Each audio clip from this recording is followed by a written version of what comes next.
দীর্ঘ 20 বছর পর আবার ফাইনালে আর্সেনাল। যদিও খেলাটা হারাম বল, তাও রেজাল্ট ইজ রেজাল্ট।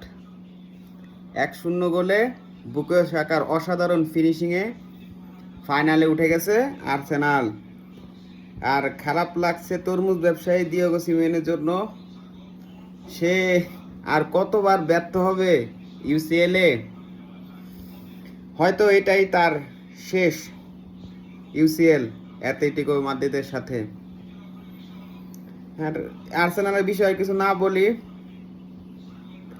এটাই করা উচিত, কারণ দিন শেষে ফুটবল গোলের খেলা, ফুটবল রেজাল্টের খেলা।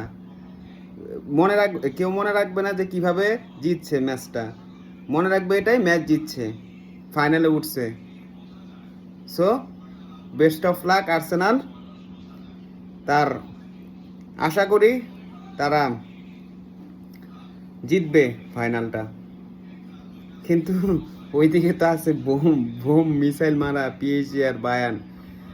আজকে দেখি রাত্রে খেলাটা কি হয়। আল্লাহ হাফেজ।